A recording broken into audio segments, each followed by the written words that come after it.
Hello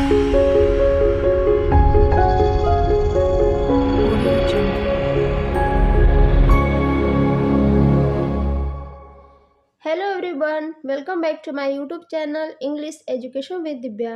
friends, आज हम यहाँ डिस्कस करने वाले हैं टेंस टॉपिक के बारे में। फ्रेंड्स, कल हमने टेंस टॉपिक स्टार्ट किया था और कल हमने टेंस का इंट्रोडक्शन और प्रेजेंट इंडेफिनिट टेंस के बारे में डिस्कस किया था। आज हम next type present continuous tense के बारे में डिस्कस करेंगे। So let's start our class. Friends, present continuous tense क्या होता है? प्रेजेंट कंटिन्यूअस टेंस का स्ट्रक्चर होता है is am are plus verb का फर्स्ट फॉर्म प्लस आईएनजी। यानी इज एम आर जो होता है वो प्रेजेंट होता है और वर्ब के फर्स्ट फॉर्म में आईएनजी लगता है तो वो कंटिन्यूअस फॉर्म होता है। तो ये हो गया प्रेजेंट कंटिन्यूअस टेंस का स्ट्रक्चर। प्रेजेंट कंटिन्यूअस टेंस का अफर्मेटिव कैसे बनता है? फॉर एग्जाम्पल है they are doing their work, वे अपना कार्य कर रहे हैं। तो दे यहाँ सब्जेक्ट होगा, आर क्या है? ये इज हेल्पिंग वर्ब है, डूइंग क्या है? ये आईएनजी फॉर्म है तो ये कॉन्टिन्यूस फॉर्म हो गया। देयर पॉजेसिव फॉर्म है, वर्क क्या? नाउन है। तो they are doing their work, तो आर क्या है? प्रेजेंट है, डूइंग कॉन्टिन्यूस फॉर्म है तो ये हो जाएगा प्रेजेंट कॉन्टिन्यूस टेंस।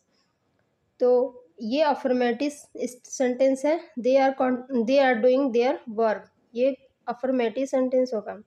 इसका निगेटिव हम कैसे बनाएंगे? They are not doing their work, यानी हेल्पिंग वर्क के बाद नॉट आएगा तो ये निगेटिव सेंटेंस बन जाएगा। They are not doing their work, तो ये निगेटिव सेंटेंस है। इसका इंट्रोगेटिव सेंटेंस कैसे बनाएंगे? इंट्रोगेटिव सेंटेंस है are they doing their work. Interrogative sentence में हेल्पिंग वर्ड जो होता है वो पहले आ जाता है, तो are they doing their work, ये इंट्रोगेटिव सेंटेंस है। फ्रेंड्स, हम सभी जानते हैं कि अफर्मेटिव, निगेटिव और इंट्रोगेटिव सेंटेंस कैसे बनते हैं।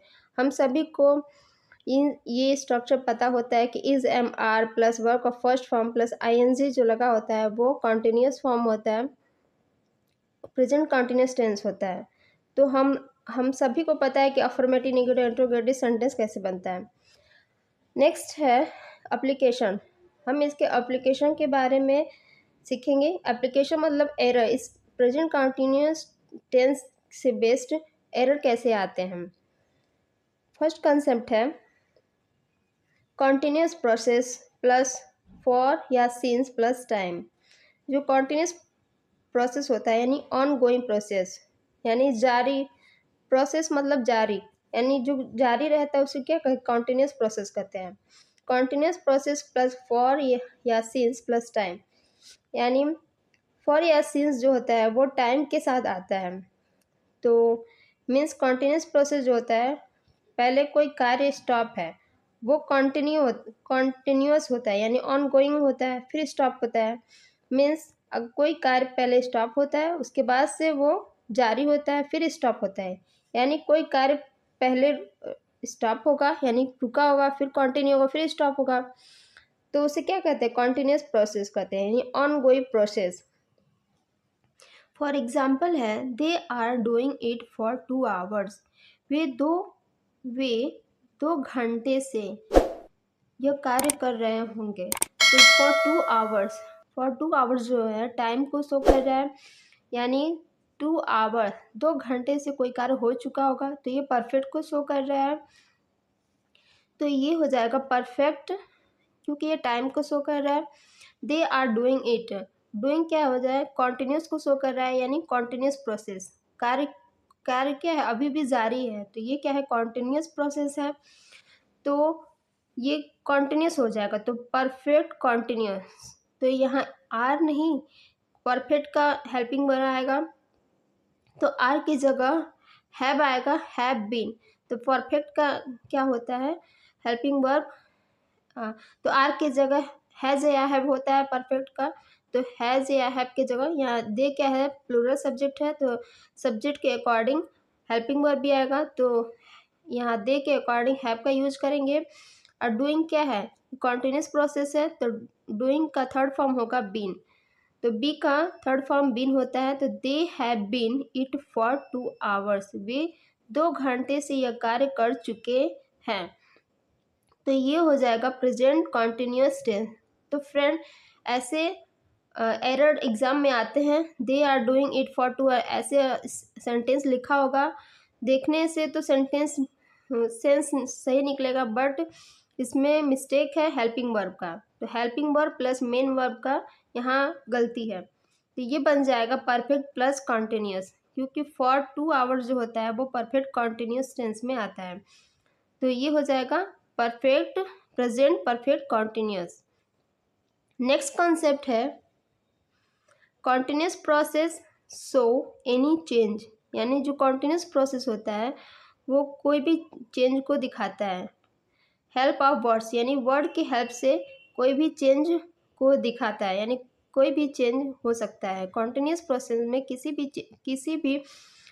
चेंज को दिखाया जा सकता है। हेल्प ऑफ वर्ड्स यानी वर्ड की हेल्प से किसी भी चेंज को हम दिखा सकते हैं कॉन्टिन्यूअस प्रोसेस में।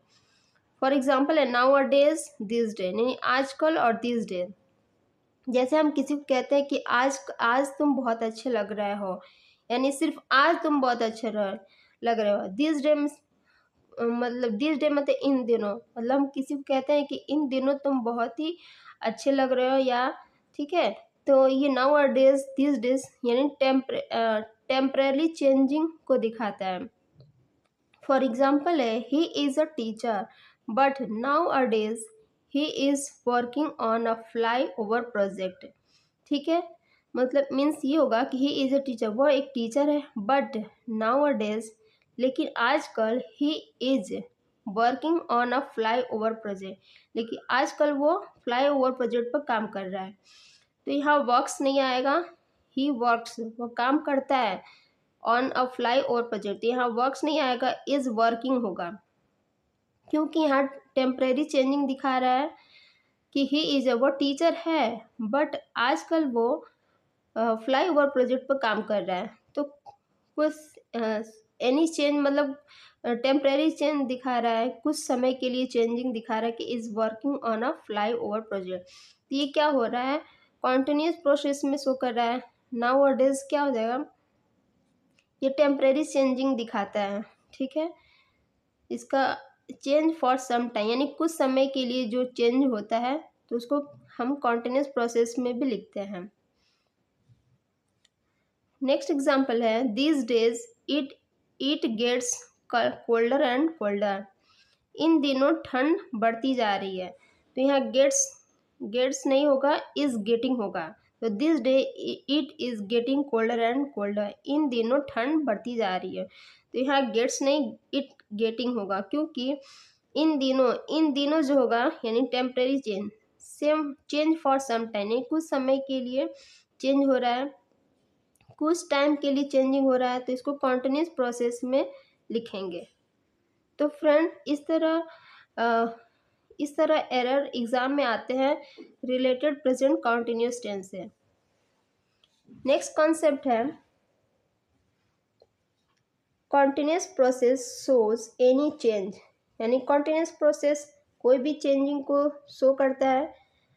फॉर एग्जाम्पल है हेल्प ऑफ कंटेक्स्ट या सेंस ऑफ ए सेंटेंस, यानी कंटेक्स्ट की हेल्प से या सेंस ऑफ ए सेंटेंस, यानी किसी सेंटेंस के सेंस के अकॉर्डिंग हम कॉन्टिन्यूस प्रोसेस में चेंजिंग देखते हैं।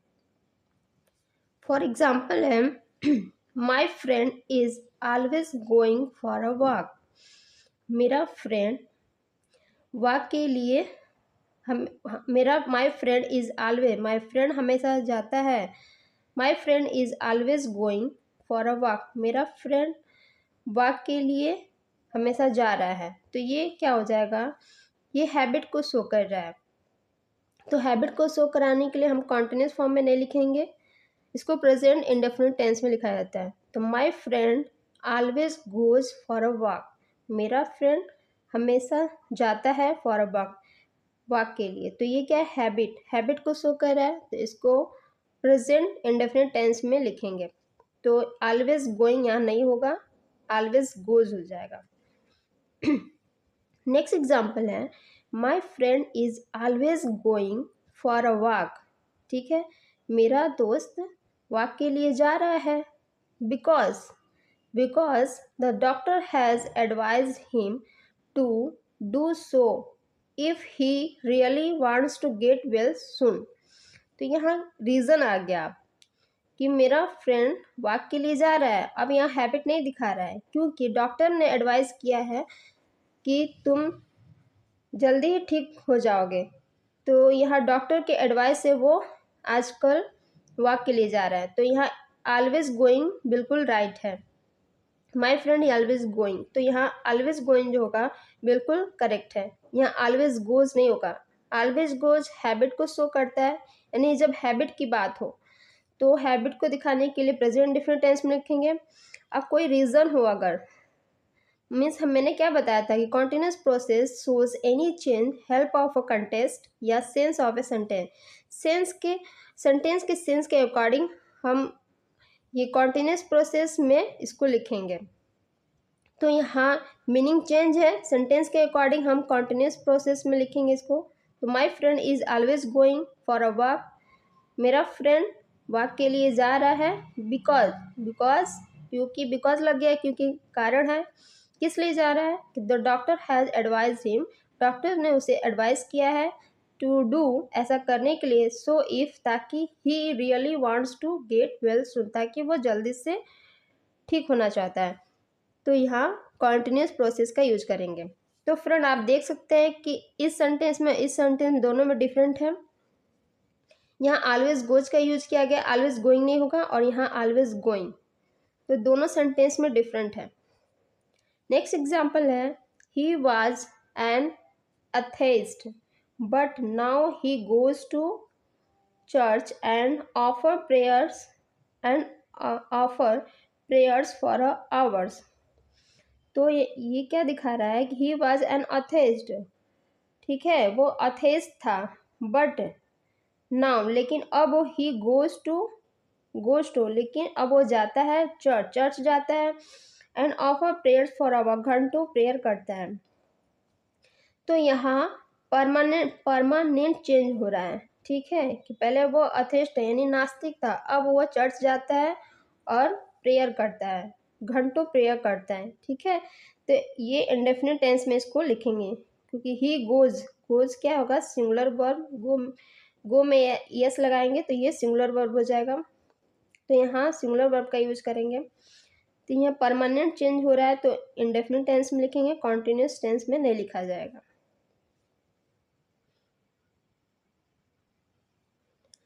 नेक्स्ट कॉन्सेप्ट है कॉन्टिन्यूस प्रोसेस। कॉन्टिन्यूस प्रोसेस में दो टाइप को भी शो किया जाता है। Means you do not want but something is happening. Means मतलब ये कह रहा है कि अगर आप यू डू नॉट वांट, आप नहीं चाहते हैं बट फिर भी वो कार्य हो रहा है। यू डू नॉट वांट, तुम नहीं चाहते हो, but something is happening, but कुछ हो रहा है। तो अगर ऐसा सेंटेंस है और ऐसी बात हो तो उसको कॉन्टिन्यूस प्रोसेस में लिखते हैं। नेक्स्ट है मैटर ऑफ एंगर, यानी एंगर के मैटर को भी दिखाने के लिए कॉन्टिन्यूस प्रोसेस में लिखा जाता है। फॉर एग्जाम्पल है, you always come late and now I am not going to tolerate it any more. Means ये कह रहा है कि तुम हमेशा लेट आते हो एंड नाउ, और अब मैं ये ज़्यादा बर्दाश्त नहीं करूँगा। तो ये क्या है? एंगर को शो कर रहा है, तो इसको हम कॉन्टिन्यूस टेंस में लिखेंगे। तो ये हो जाएगा, यहाँ ऑलवेज कम लेट नहीं होगा, इसको ऐसे लिखेंगे, you are always coming late, तुम हमेशा लेट आ रहे हो। तो ये हो जाएगा ऑलवेज कमिंग लेट क्या है? कॉन्टिन्यूस प्रोसेस है। तो मैंने क्या बताया कि मैटर ऑफ एंगर, अगर मैटर ऑफ एंगर की बात हो, या you do not want but something is happening, मतलब आप कोई चीज़ नहीं चाहते हैं बट वो चीज़ हो रहा है ऑटोमेटिक, तो उसको हम कॉन्टिन्यूस टेंस में लिखते हैं। तो यहाँ you are always coming late and now I am not going to tolerate it any more, तो ये बिल्कुल करेक्ट सेंटेंस है।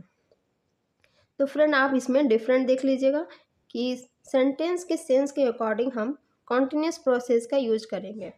नेक्स्ट एग्जाम्पल है, I forget the keys of my car. ठीक है। When I go to market means ये कह रहा है कि I forget the keys of my, मैं अपने कार का कीज भूल जाता हूँ। व्हेन जब, आई गो टू जब मैं मार्केट जाता हूँ।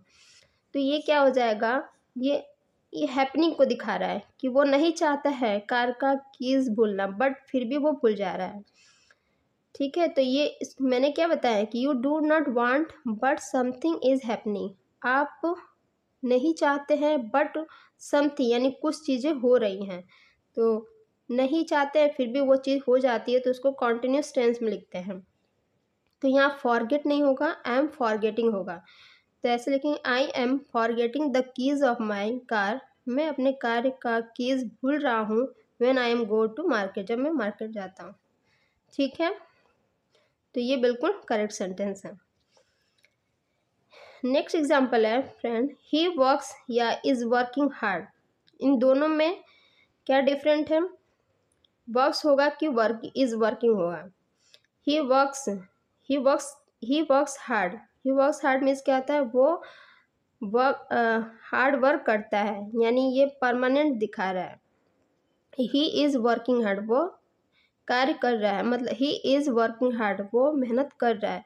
तो ये क्या हो जाएगा, टेम्परेरी चेंजिंग को दिखाता है, और वर्क जो होता है परमानेंट को दिखाता है। तो ये दोनों बिल्कुल सही है, ही वर्क्स हार्ड और ही इज वर्किंग हार्ड। तो ये बिल्कुल करेक्ट सेंटेंस है। सो फ्रेंड्स, आज हमने प्रेजेंट कॉन्टिन्यूस टेंस के बारे में डिस्कस किया है। फ्रेंड्स, कल हम इसके नेक्स्ट टाइप के बारे में डिस्कस करेंगे। सो फ्रेंड्स, अगर आपको मेरी वीडियो पसंद आई हो तो मेरी वीडियो को लाइक, सब्सक्राइब और कमेंट करना ना भूलें। Thank you for watching.